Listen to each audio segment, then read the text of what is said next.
Chers amis, malgré l'espoir qui a accompagné l'arrivée des premiers vaccins en début d'année et qui a certainement permis d'éviter le pire, 2021 s'est achevé dans un contexte de tension de notre système de soins, malheureusement similaire à celui de 2020. Il faut bien dire que les premiers jours de 2022 ne présentent pas la rupture que l'on pouvait espérer avec les années de crise que nous venons de vivre.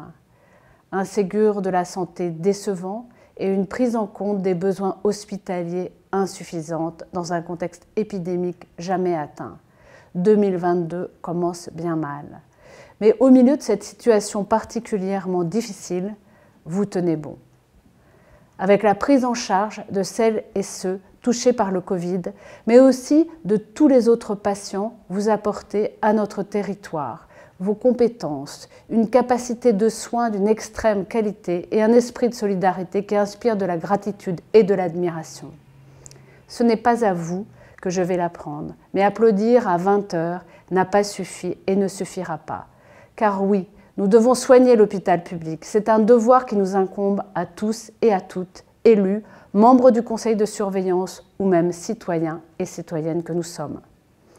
Cet hôpital qui tient aujourd'hui plus que jamais grâce à vous, je le sais, vous conduisant parfois jusqu'à l'épuisement.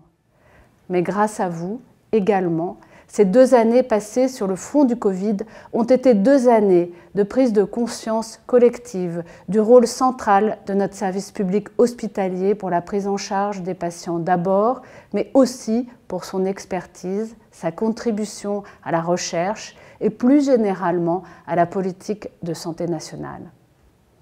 Cette prise de conscience salutaire est aussi celle d'un système hospitalier fragile et en manque de moyens, malade d'un système de financement à bout de souffle.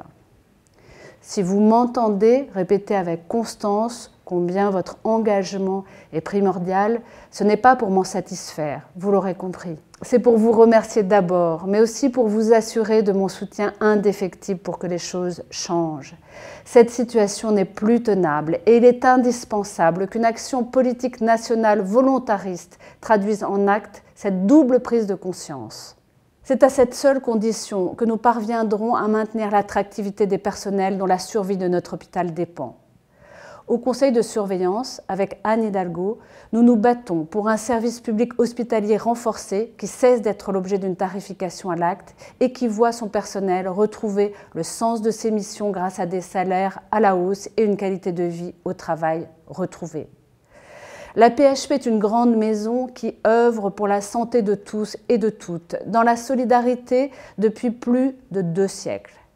Notre démocratie doit tout faire pour garantir la qualité de son service public de soins. Il est nécessaire que la PHP soit dotée des moyens qui lui permettent de fonctionner et permettent à chacun d'être soigné avec excellence, mais aussi un personnel suffisant et heureux. Avec la présidente du conseil de surveillance, c'est la politique que nous portons. Face aux nouveaux défis de ce siècle et devant l'exigence d'un égal accès de tous et de toutes à la santé, l'esprit de responsabilité, de solidarité, l'action publique qui est la nôtre nous permettront de faire face ensemble. En attendant des jours meilleurs et vous assurant une fois de plus de mon soutien indéfectible à notre hôpital public, je veux vous adresser mes vœux les plus chaleureux pour vous et pour vos proches et vous remercie.